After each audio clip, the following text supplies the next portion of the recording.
Abra sua Bíblia, Colossenses capítulo 4. Nosso texto de hoje é do versículo 7 até o 18, tá bom?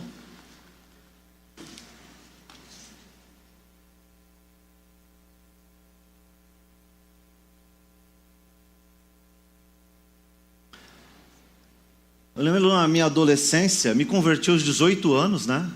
E um dos grandes exemplos da minha vida, eu já contei para vocês aqui, tem algumas pessoas que chegaram depois disso. Um dos grandes referências na minha vida de homem e de pastor foi um homem chamado Wilson de Sales Devidé, né? Pastor da minha juventude, início da juventude, da Tati também, pegou um tempo ele lá, uns anos, Arite, né? Creuso conheceu muito bem, homem de Deus. E a gente chama de homem de Deus, geralmente, aqueles homens que não só são referências para a gente, mas também que deixaram algum legado, né? Certo? Certo que, de alguma forma, de certa forma, as pessoas atribuem a um homem de Deus, hoje, situações e características que a Bíblia não dizem, não esperam de um homem de Deus, tá? Então você vai esperar de um homem de Deus aquele homem que ora grosso e alto, determinando e exigindo algumas coisas, né? Aquele homem que faz sinais e maravilhas, milagres, né? Pseudos milagres. Aquele homem que a igreja tem 1.000, 2.000, 5.000 pessoas. Esse é um homem de Deus, a palavra poderosa que atrai muitas pessoas, né? Só que algumas características como, por exemplo, vestimenta, o jeito de falar, nada disso são características de um homem de Deus. O maior exemplo de homem de Deus foi o próprio Jesus, né? Jesus, na sua cruz, tinham 3 pessoas ali aos pés, né? 2 mulheres, sua mãe, Maria Madalena e o apóstolo João. De toda aquela multidão que o seguia, 3 pessoas estavam aos pés da cruz. Quando Jesus ressuscitou, os próprios discípulos e apóstolos estavam escondidos com medo, com a incerteza do porvir. Então, com certeza, não é uma característica do homem de Deus ser seguido por muitas pessoas, né? Algumas vezes, Jesus fez milagre para as pessoas que criam nele, e algumas vezes Jesus fez milagre para pessoas que não criam nele. Algumas vezes Jesus fez milagre e diz: espalhem esses milagres. E algumas vezes ele diz: olha, não conte para ninguém, vá para a sua casa. Talvez a maior característica de Jesus como um homem de Deus, na sua união hipostática, tudo bem, 100% homem, mas a sua humanidade foi abrir mão, abdicar dos seus atributos, como Deus, da prerrogativa, melhor dizendo, de ser Deus e se tornar um servo. Naquele tempo as pessoas esperavam um rei, alguém suntuoso, rico, com um poder social, financeiro, econômico, político, e Jesus não era esse cara. Não era esse cara. E os seus seguidores também não foram essas pessoas. A grande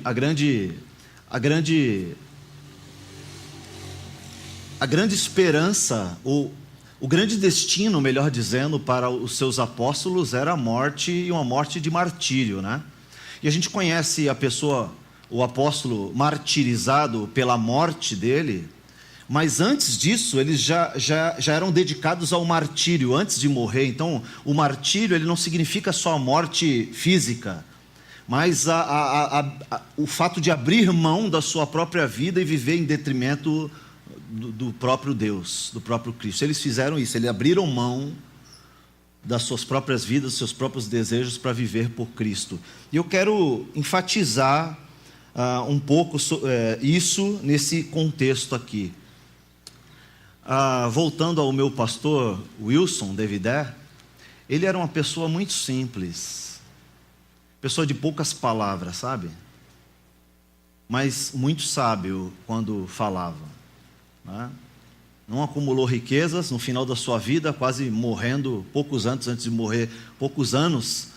de morrer de Alzheimer, não, Parkinson, né? Já não conseguia subir as escadas da igreja. As suas últimas pregações, a igreja já não entendia mais o que ele falava, pegava algumas coisas, o contexto, mas a voz bem fragilizada. Muitas vezes eu sentei no primeiro banco para conversar com ele no final do culto. E aí, pastor, está cansado, né? E ele não conseguia falar e só balançava a cabecinha dele, para quem conhece, né? Balançava a cabecinha. Um homem de Deus, não pelos bens que acumulou, no final da sua vida tiveram que fazer uma vaquinha para comprar uma casa para ele, porque ele não tinha casa. Tá? Não era muito conhecido no contexto teológico, não tinha uma pregação tão extraordinária, tá? Não era tão acadêmico assim, mas um homem que, calado, comovia a gente. Tá? A sua vida, a sua prática, o seu relacionamento com a esposa, com os filhos, era um homem de verdade de Deus. E uma grande característica que ele tinha, que todo homem de Deus tem, é pecado. Né? Males, dificuldades, lutas, angústias. Né? Hoje em dia, o homem de Deus ele tem que fingir que é perfeito, porque aquilo dá um tom de poder e de autoridade quando fala, né? Pelo contrário, Paulo foi um homem de Deus e ele disse: eu tenho um espinho na carne, um mensageiro de Satanás que fica a todo momento aqui me dizendo quem eu sou, para que eu não me glorie. Tá? Você olha a vida dos discípulos, muitos, a Bíblia demonstra isso, né? Alguma fragilidade. Pedro era um cara frágil, apesar de truculento, ele era medroso, né? Se amedrontou diante da possibilidade de ser preso por seguir a Jesus, né? A gente vê isso nos grandes heróis da fé, lá na galeria da fé, a gente vê pessoas ali frágeis que tiveram dificuldades de servir a Deus por causa da sua limitação humana, né? Eu quero ler um texto que vai falar de pessoas que são referências para o Evangelho, foram pessoas que foram discipuladas, talvez aqui em sua grande maioria, alguns a gente não sabe tanto assim, se teve diretamente influência de um discipulado direto de Paulo, mas de certa forma todos foram influenciados por Paulo ali, e viveram ali os momentos com Paulo, inclusive prisão e tudo mais. Esse contexto vai falar um pouquinho deles, tá bom? Então, o texto começa citando um tal de Tíquico. Aí um bom nome para você colocar no seu filho aí quando ele nascer. Tíquico, irmão amado e colaborador fiel. Algumas características aí, né? Paulo apresentando sobre Tíquico, que trabalha comigo na obra do Senhor. Lhes dará um relatório completo de como tenho passado. Então, é claro, está aparecendo aqui que Paulo está enviando Tíquico para levar essa carta a Colossos, né? Para o pessoal lá da igreja dos Colossenses, explicando o que Paulo tem passado e dando um relatório completo do seu ministério. Tíquico é esse primeiro homem que aparece, né? O outro homem que aparece na sequência, eu vou apagar aqui, está bem pequenininho, mas a intenção é só de ilustrar mesmo. Não se apegue ao PowerPoint, mas para ilustrar para os irmãos surdos aí. O segundo que ele cita é o Onésimo, versículo 8, ele fala assim: eu envio vocês exatamente com o propósito de informá-los do que se passa conosco e animá-los.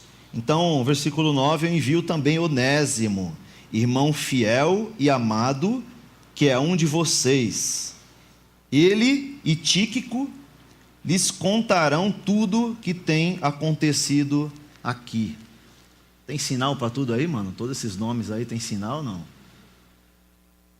Se tiver rápido, você fala aí, porque tem que escrever um por um aí, tá bom? Muito bem, então a gente vê ali logo no começo, ó, altamente aprovado, né? É isso que está ali, aprovado? É que mudou ali a fonte, né? E Onésimo, um homem fiel e amado, um irmão amado de Deus. Agora é interessante, porque quando a gente pensa sobre esse Tíquico, Ele foi encarregado por Paulo de levar a seu destino não somente a epístola de Colossenses, como é indicado aqui, mas também a de Filemon. Você vai encontrar lá uma citação em Filemon. Esse cara, ele teve uma responsabilidade muito grande, né? Imagina, eu fico imaginando assim, quando Paulo terminou de escrever a carta, Creuze, naquele momento, aquilo que está escrito naquele papel já era inspirado. Os caras pegaram aquele rolinho na mão e foram caminhar até a cidade de Colossos para levar o texto, e mal sabiam o que eles estavam carregando ali em suas mãos. Tá? Mais do que Paulo ter escolhido eles para fazer isso, o próprio Deus já havia escolhido. Tá? Homens fiéis e homens tementes a Deus, homens altamente preparados para servir ao Senhor, altamente dispostos para servir ao Senhor. Olha o que a gente encontra sobre o Onésimo. O apóstolo está dizendo aos Colossenses, inclusive a Filemon, que ele considera o homem que, pela graça transformadora de Deus, está agora justificando o significado do nome. Onésimo, útil, ajudador, como sendo também inteiramente confiável. Alguns autores acham que esse Onésimo não é o mesmo lá de Filemon, da carta de Filemon, mas a maioria dos que eu pesquisei entendem que é o mesmo. Você vai lembrar do caso que o Onésimo era escravo de Filemon, né? Por isso essa carta, Paulo escreve para Filemon, para que ele receba o Onésimo de volta, porque Onésimo foge de lá, e aí encontra Paulo, se converte, Paulo discipula ele e manda de volta e fala para Filemon, olha, perdoa esse cara, porque esse cara é um cara transformado hoje. E interessante porque Filemon o chama de inútil lá na carta, apesar do nome dele significar útil, uma brincadeira ali que há nas escrituras, né, usando uma palavra ou outra, e Paulo envia essa carta, não só a carta, mas fala para ele voltar e levar essa carta até lá, dizendo que ele agora ele era útil, mas não útil por causa do seu nome. Você vai encontrar isso na carta a Filemon. Ele era útil porque agora ele era um homem transformado por Deus, um homem engajado na obra de Deus. Esse era o Onésimo, né? Talvez aí o teu segundo filho se chame Onésimo, né? Na sequência ele vai trazer outros personagens aí importantes. Olha lá, versículo 10. Aristarco, que é prisioneiro comigo, lhes envia saudações, e assim também Marcos, primo de Barnabé. Sabe que Marcos é esse aqui? O que escreveu o Evangelho de Marcos. Está aparecendo aqui ele. Conforme vocês foram instruídos, se Marcos passar por aí, recebam-no bem. Já a gente fala sobre isso aqui. Na sequência ele fala de Marcos e fala também de Jesus o justo, um outro personagem, não o nosso Jesus, mas o nosso Jesus irmão, né? Também manda lembranças, ele cita Jesus como o justo, né? Algumas características aí a gente vendo naqueles irmãos, né? Justo, lembra do Barnabé? Natural de Chipre, cantamos semana passada, né? Tá aí, ó, Marcos, seu primo, e Aristarco, o seu prisioneiro, um prisioneiro junto com ele. Interessante que esses três aí são citados, e são os três judeus convertidos. No caso não são mais judeus, né? São cristãos, né? Mas uma referência daqueles judeus que estavam ainda entre eles, judeus que eram convertidos ao Senhor, os quais são da circuncisão. A sequência do texto vai dizer aí, ó, esses são os únicos irmãos da circuncisão, talvez na tua Bíblia esteja irmãos judeus, entre os meus colaboradores.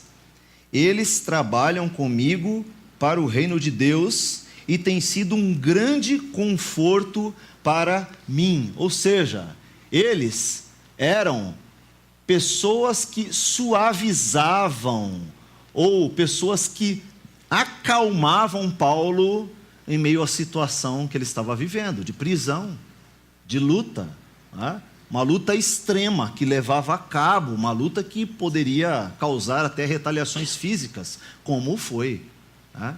Uma sua própria morte. Então esses homens serviam de consolo, de calmante, de suavizador da missão dura que Paulo tinha.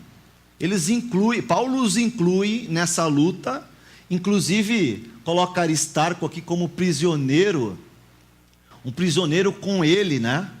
Alguns estudiosos, alguns teólogos dizem que estiveram dois aí, se eu não me engano, um deles foi Aristarco, que voluntariamente se tornaram presos para acompanhar Paulo dentro da prisão. Que coisa, hein?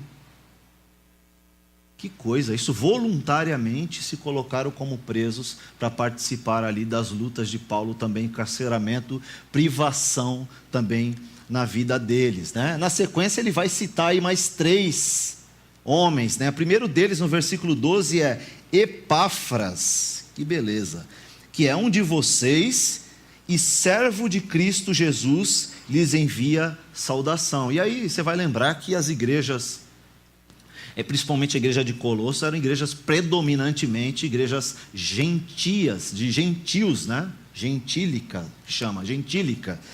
E por isso que ele está dizendo, ele é um de vocês, né? Então ele vai citar mais 3 homens, só que dessa vez homens que eram gentios, né? Diferentemente desses 3. Então olha, ele era um prisioneiro voluntário, que é dentre vós servo de Cristo Jesus.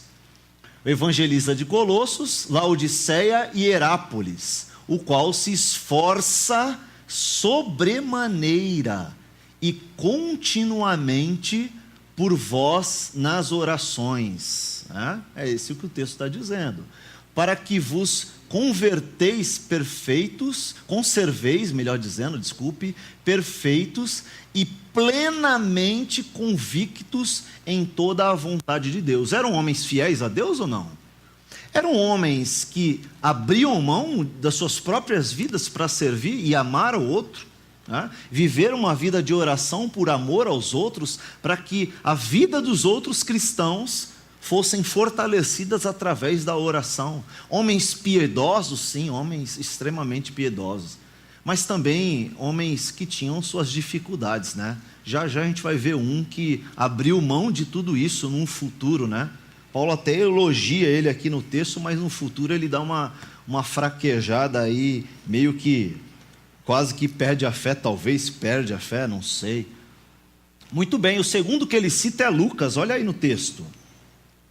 Versículo 13, a partir do 13, posso lhes assegurar que ele tem se esforçado grandemente, lemos isso aí, né? Versículo 14, Lucas, o médico amado, lhes envia saudações, assim Demas. Personalidade de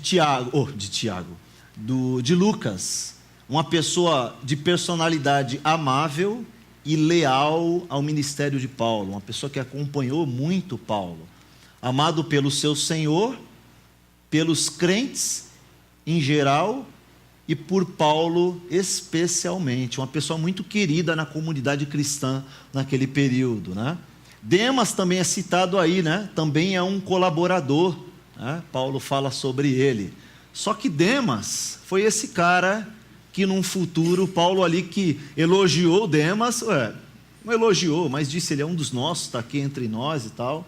Mas Demas abandonou a Paulo, porque se apaixonou pelo presente século e se foi para Tessalônica. Isso em 2 Timóteo está aparecendo lá, né? Capítulo 4, versículo 10.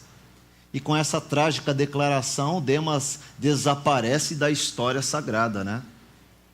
Você vê, talvez aqui a gente poderia fazer uma pausa e pensar assim, como que a gente vai ser lembrado, né? Como que a gente vai ser lembrado? Estava no aniversário agora, e encontrei uma senhora, a mãe do pai da aniversariante, a avó do aniversariante, né? Melhor dizendo. E aí eu conversando com ela, eu relembrei, falei, puxa, uma vez a senhora me contou uma história e aquilo nunca me esqueci, e ali tivemos um tempo gostoso ali, abracei, beijei, cheirosinha, a coisa mais linda, gente. Dei um abraço e falei, puxa, muito obrigado.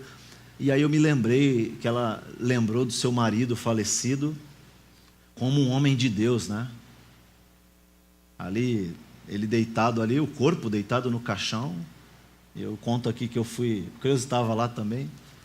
A gente foi para consolar pela morte do marido e daqui a pouco eu estava chorando lá do lado dela e ela firme, quase que falando, seu bobo, não chora, né?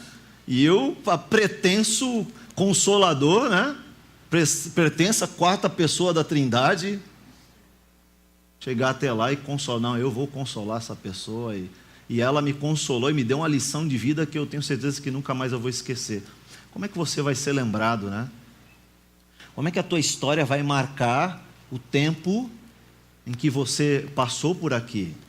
Como é que os seus filhos vão lembrar de você, né? Seus netos, seus vizinhos, seus amigos, né? Como é que as pessoas vão lembrar de você como alguém que foi até o fim, né? Pessoas que se dedicaram e que ajudaram umas às outras, que tornaram a carga um do outro mais leve, né? Suavizar as dificuldades uns aos outros, consolando, confortando, exortando, disciplinando, ensinando, amando, né? Servindo, né? Ou a gente vai ser lembrado como aquela pessoa que se apaixonou pelo presente século e se dedicou aos desejos do nosso próprio coração, né? A gente chega num período do ano aí em que a gente faz muitas promessas, né? Não, talvez essa mensagem seja para daqui algumas semanas. Não essa mensagem, mas o que eu vou dizer agora, né? Talvez seja mais para perto da virada do ano, né? Mas a gente, na virada do ano, a gente costuma fazer muitas promessas para Deus, né? Não nós cristãos, mas aqueles que são ímpios, que não conhecem a Deus, eles pulam tantas ondas durante a história da sua vida que, sei lá, poderiam se tornar atletas olímpicos, né? Salto à distância ou altura, né? Pessoas que todo ano vão à praia e pula lá as 7 ondinhas para fazer um tratado com Deus, receber alguma bênção para que o ano seja melhor. Mas você pensa que isso está distante de nós? Isso não está distante de nós, não.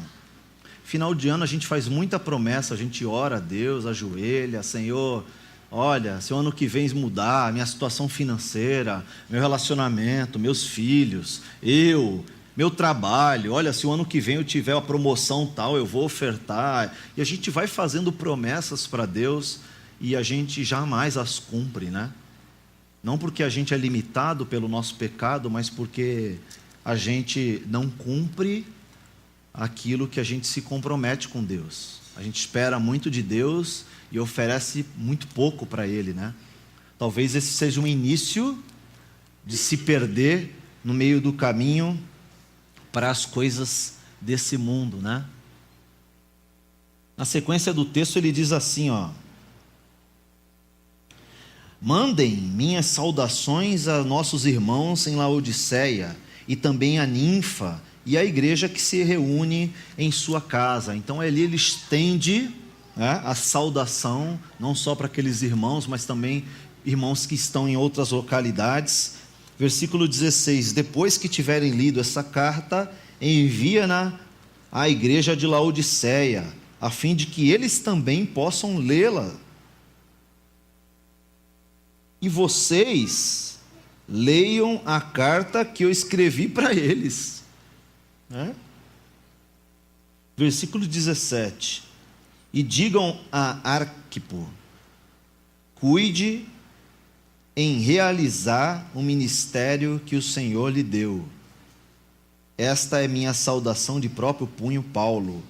Lembre-se de que estou na prisão, que a graça de Deus esteja com vocês, né? Ele termina de um jeito interessante aqui, eu vou falar já já sobre isso, mas eu quero lembrar que nós observemos que foram cuidadosos em fornecer testemunho, que podiam distinguir os bons homens dos falsos irmãos, de pretensos, de impostores e de multidões de desocupados. A intenção de Paulo aqui, ao final dessa carta, quando ele fala de supremacia de Cristo, né? Que Cristo está sobre todas as coisas, Ele é supremo, Ele está acima e o seu domínio é determinante, Ele está com todas as coisas da criação e da história em suas mãos, e não só isso, Ele também é superior e Ele é supremo acima da igreja também, né? Cristo está acima da igreja, e tudo aquilo que acontece com a igreja, tudo aquilo que se relaciona com a igreja, tanto as promessas para a igreja no futuro, mas como a realidade de hoje, as transformações, a justificação, a purificação, a santificação, a eleição, tudo isso depende do próprio Deus. Ele está na ponta, no alto dessa pirâmide, e todas as coisas que estão abaixo são dependentes dele. Não só as coisas criadas, mas também o contexto histórico em que vivemos, a história inteira em que a humanidade viveu. Deus está no controle de todas as coisas, e Cristo, por ser supremo, isso o qualifica como Deus, ou identifica, melhor dizendo, como Deus, dizendo, Ele é Deus e Ele está acima de todas as coisas, né?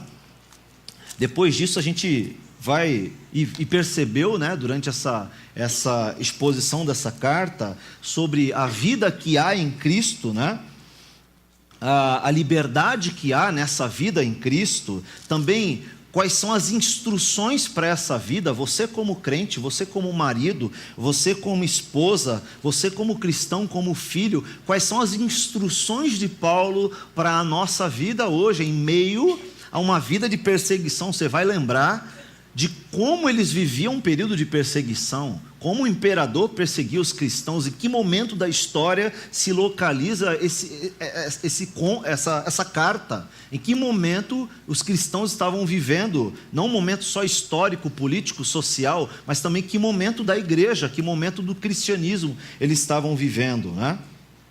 Depois você vai ver as instruções aqui para a família, pai, filhos. O marido deve amar a sua esposa, cada um a sua esposa, e nunca trate com aspereza. A esposa tem que sujeitar ao seu marido. Os filhos obedeçam aos seus pais. Pais, não irritem os seus filhos. Semana passada o Gabriel falou aqui na sequência, começo do capítulo 4, sobre oração, né? A dependência da oração, a necessidade da gente lembrar uns dos outros, e a dependência que há para nós ter uma vida de oração, e também para os irmãos que também necessitam dessas orações. E é nesse contexto que ele entra com essas saudações finais, falando, olha, existem pessoas que viveram toda essa vida de piedade. Existem pessoas que estão vivendo nesse momento vida piedosa a esse ponto. Você conhece algum cristão, algum missionário que hoje vive perseguição? Você conhece algum missionário que hoje está em países que, se for descoberto, é morto na hora, com permissão inclusive da lei local? Você conhece? Vários irmãos nossos vivem isso, Vários irmãos vivem isso diariamente, Nós vivemos uma vida aqui que é fora desse contexto. Talvez a gente nunca tenha entrado em contato com um contexto adverso quanto esse, né? Mas eles viveram isso também. E tem muitos cristãos que vivem hoje essa vida piedosa, não nesse contexto social favorável e confortável que a gente vive, mas num contexto de alta perseguição, de luta, de perigo, de morte, prisão. Muitos cristãos vivem isso. Alguns anos atrás a gente lembra dos cristãos coptas lá, né, que foram mortos à beira da praia, lembra disso? Porque confessavam a Jesus Cristo e foram decapitados, né? Hoje isso acontece, e eles estavam vivendo esse período aqui. Talvez você vai lembrar, Jesus falou isso para Pedro, E aí Pedro fala, poxa, e João, lembra dessa passagem? João e tal, depois da ressurreição, né? Não, para ele eu tenho uma mensagem, eu tenho uma tarefa para ele, eu tenho um plano para ele. Realmente se tornou o último apóstolo a morrer, tinha que escrever as epístolas ainda, né? E também o Apocalipse seria revelado, seria mostrado para ele, né? Então Pedro, Jesus disse para ele naquele momento: se prepara, Pedro, porque está chegando a tua hora, e você terá o mesmo destino que eu. Em outras palavras, e teve, né? Foi crucificado como Cristo, né? Claro que ele não se sentiu digno, pediu para ser crucificado de cabeça para baixo, mas o fim dele foi esse, a morte. Pedro, se prepara, Pedro. Se prepare. E os encontros de Jesus com Pedro, parece que ele vai trabalhando isso, né, no coração de Pedro. Pedro, você é meio covardão, você vai me negar. Vou nada, jamais, eu morro por ti. Ainda hoje, cara. Hoje mesmo você vai negar 3 vezes. Antes que o galo cante. Não, tão rápido não, imagina. Talvez daqui a um mês eu vou me irritar com alguém um dia e tal, e vou falar, mas não, hoje eu vou me controlar aqui, não vou pecar. A primeira aprovação ele, negou a Jesus. Não só uma, mas também 3 vezes. Deus vai preparando, Jesus vai preparando Pedro, chega um momento que ele fala: Pedro, é você vai sofrer isso também, para a glória de Deus, mas você vai sofrer isso também, se prepara para isso, né? Como é que a gente quer ser lembrado, né? Os companheiros de viagem de várias igrejas de origem predominantemente gentílica, que levavam ajuda aos necessitados de Jerusalém. Aí na sequência ele vai falar de Arquipo, né? Na verdade, Arquipo, ele manda uma mensagem exclusiva para Arquipo, né?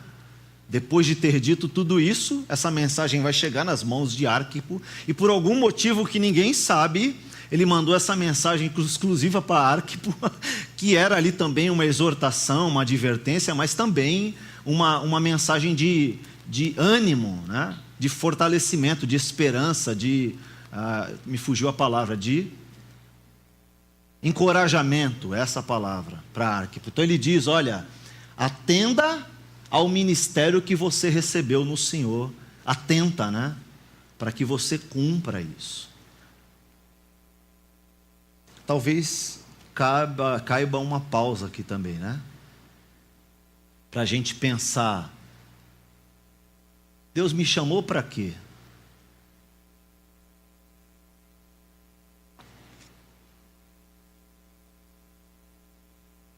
Para que eu fui convocado?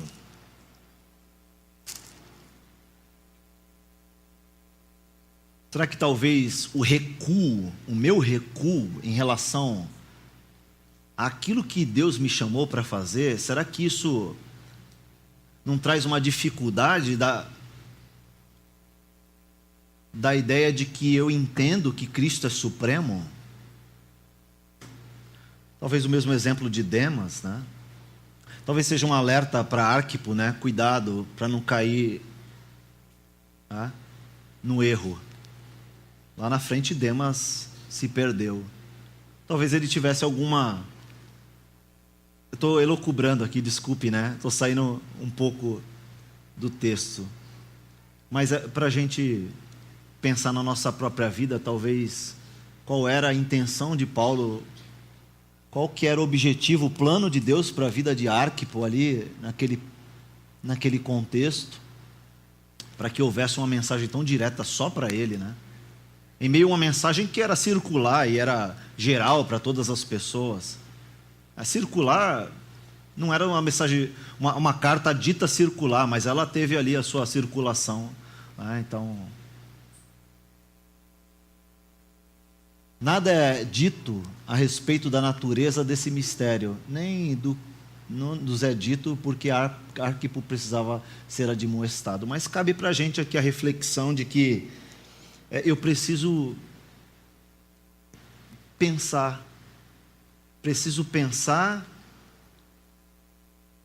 nesse momento da minha vida, o que Deus quer para mim? O que Deus quer que eu faça? Para onde vou? O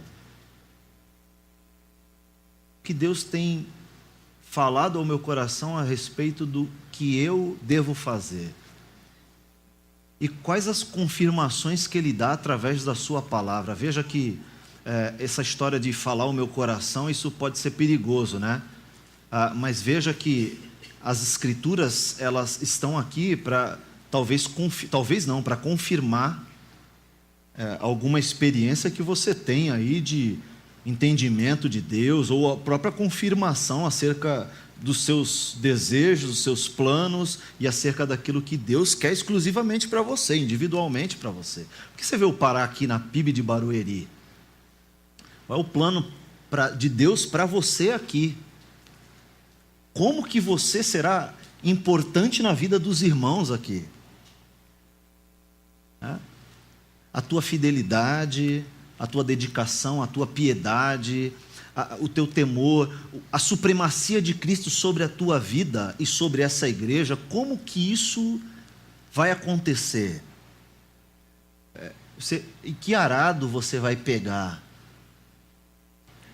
O que você está disposto a fazer, a largar, a ser por Cristo? Não é?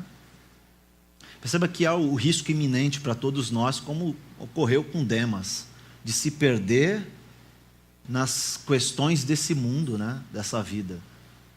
Os desejos nas coisas que são próprias dessa vida, né? As saudações são do próprio punho de Paulo, saudações pessoais, né? O lembrete que ele deixa para a igreja é que eu estou preso, preso fisicamente, tá? Mas veja como eu estou solto, veja como eu estou livre, tá? Veja como eu estou feliz e feliz com vocês. Veja que o quanto Paulo ensinava, né? Fico imaginando, caramba, você tem uma vida tão dedicada a Deus, não perfeita, não é isso que eu estou dizendo, mas as pessoas observarem tanto dedicação e temor na sua vida que elas te seguem mesmo numa situação como uma prisão. Como é isso? A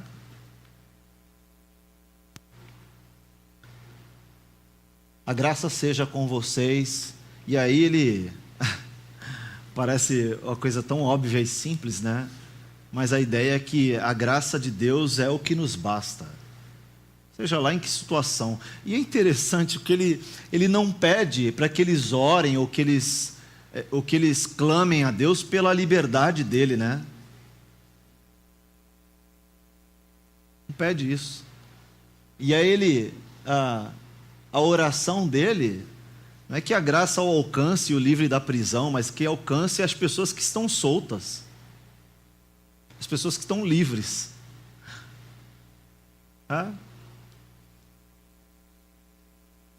Alguns pensamentos que brotam para a gente caminhar para o final desse texto. Eu coloquei vários aí, depois você pode pegar, não vai dar tempo de colocar todos. Depois você pode pegar lá o PowerPoint, ou pedir pela internet, eu te mando no WhatsApp. Mas a primeira coisa que vem à cabeça é a perseverança na oração. A necessidade da gente manter uma vida de oração.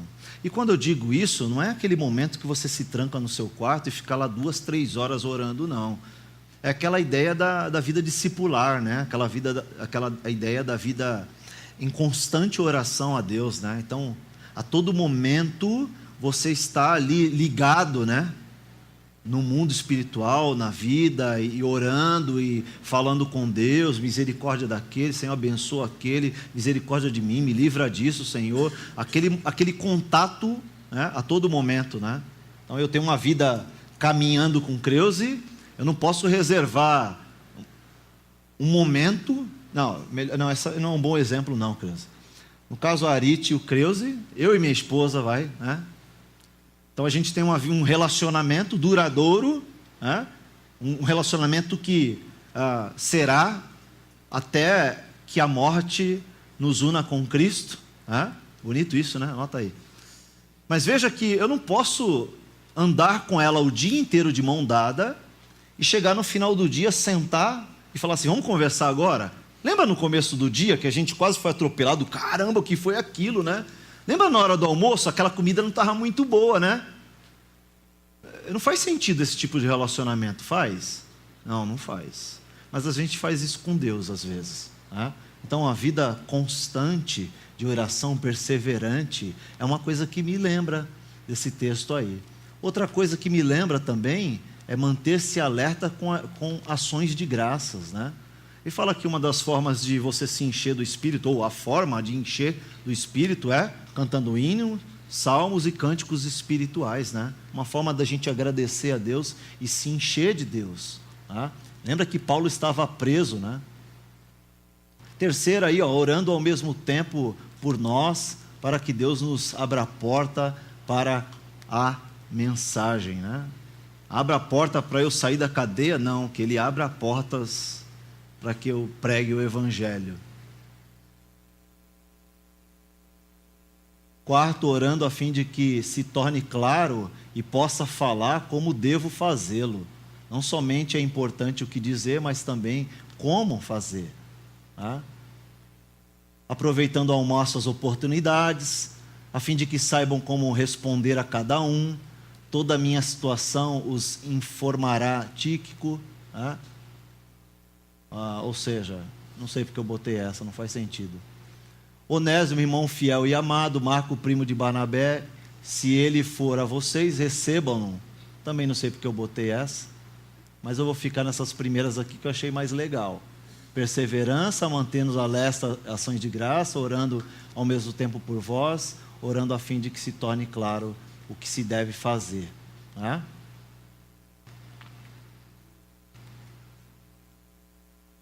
Aqui eu coloquei só para a gente relembrar o contexto, né? O contexto em que a carta foi escrita. Nero era imperador, Paulo estava preso, logo depois Nero falece, o martírio de Paulo é 4 anos depois aproximadamente, né? Estava muito próximo de ser morto. E aí, para a gente terminar, algumas aplicações: andem com quem vive sob a supremacia de Cristo, né? Por mais que o nosso coração leve a gente por caminhos que não tem nada a ver com isso, a gente tem que andar como se a gente conseguisse, tá?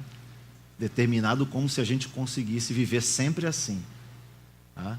Segundo, trabalho em grupo é bíblico, dependemos uns dos outros. Terceiro, dificuldades e retaliações são inerentes à vida cristã. Devemos cumprir as ordens de Deus, orem uns pelos outros. A maturidade vem pelo aprendizado da palavra, né? Eu termino com a frase desse homem que pouco escreveu, pouco entendeu de Bíblia, entende bastante hoje ainda, né? Alguém disse assim lá no seminário: mas quando o Carlos Oswaldo pregava, eu falei: não, ele prega ainda. Vocês não sabem o quanto ele prega na nossa igreja, olha lá. A supremacia de Cristo na vida dos companheiros de Paulo ilustra o tipo de dedicação exclusiva que Jesus merece, né? Quero que você feche os olhos para a gente orar, clamando a Deus que Deus nos ajude, né? Temos muitos exemplos do que é certo, do que é errado, do que se deve fazer, exemplos de cristãos fiéis, né? E é possível que nós cheguemos a viver uma vida assim, né? Constante de fidelidade ao Senhor. Eu creio nisso. Você crê, querido? Vamos pedir ajuda para o Senhor, pedir força para que Ele nos capacite para isso. Muito obrigado, Senhor, pela Tua palavra que é viva e eficaz, por esse tempo de estudo na carta aos Colossenses. É tão bom saber, Senhor, que o Senhor é um ser supremo, acima de tudo, de todos, um Deus que está controlando todas as coisas, e é muito bom servir a Ti, Senhor, porque isso nos traz uma segurança incrível, Senhor. Isso nos traz uma convicção, isso nos traz fé, isso nos traz coragem, isso nos traz confiança. Muito obrigado, Senhor, muito obrigado mesmo. Obrigado por Teus servos, Senhor, que decidiram se dedicar a uma vida de piedade ao Senhor, levando ao extremo essa vida, Senhor.